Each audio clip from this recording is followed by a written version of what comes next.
Hey loves, it's Britt, and in this video I'm continuing my Mercury aspect series. So this video I'm going to talk about Mercury Trine Mercury in Synastry.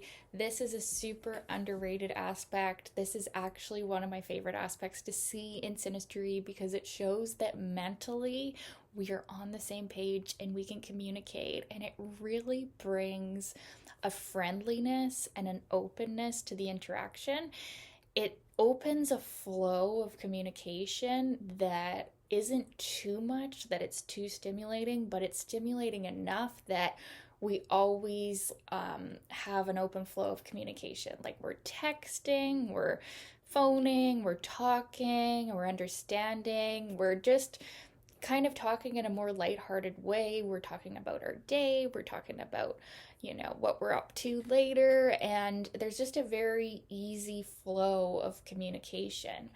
Um, the way that we think is similar enough that we don't have as many major disagreements, and we actually don't need to over explain ourselves, which we can see with the other Mercury aspects. So, this aspect is the most relaxing of the Mercury aspects, where um, we actually we don't have to over communicate because we feel understood, that we can actually in the least amount of words communicate what we're up to and what we're thinking about, and the other person just, oh, I get it, I was just thinking that too, and it's just easy, it's flowy, and it really commonly does show up in friendships of all kinds. And it's great for basically every type of relationship. It's an underrated aspect of just super easy communication. You might be so similar in your minds that you don't come to new understandings, like with the hard aspects that we'll see.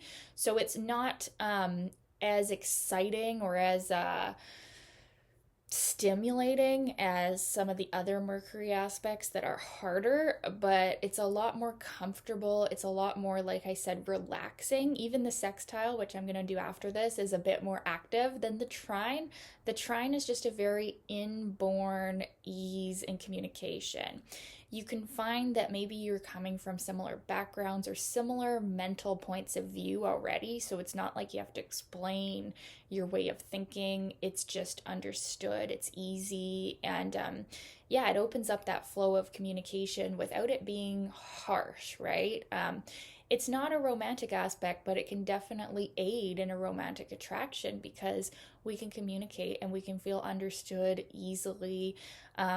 We can feel like that person understands what's going on inside our mind, and it's easy to overcome the other conflicts that we're going to have in our synastry, because no synastry is just all trines, right? So whatever we've got going on that is difficult, this aspect will show that we can communicate about what that is, and still mentally be on the same page and be like, you know what, even though your Mars is a bit crazy over there with our square aspect or something, you got some sense in you, so we can talk about it, right? And so this can really aid in conflict resolution. And there's really an energy of like two children, like before we've been jaded by the world, just like it's like we're opening up the book of life for the first time, and we're like, oh, what are we going to find today? There's a great element of curiosity and lightness, and yeah, like we want to learn together. We want to read that book together. We're sharing books. We're watching the same shows. We're,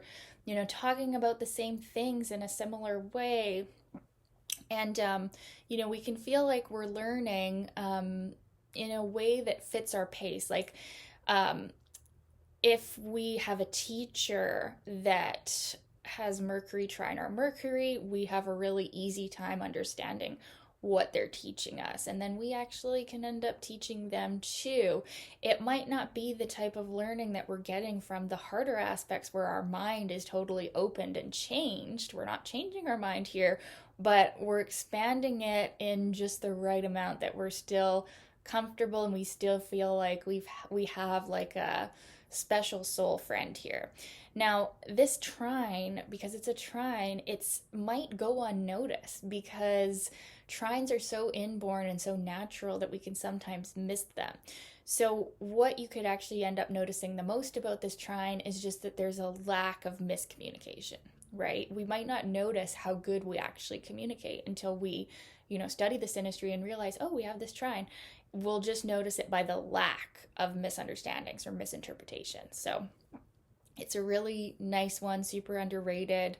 I love to see it in all types of relationships. It's very favorable and it can help you, be able to communicate about the other things that are maybe not so harmonious in your synastry. So I'd love to know your experience of this trine. If you've had it in your synastry, was it like this? Was it not like this? Let me know in the comments below. Thanks so much for watching, you guys. Talk soon. Bye.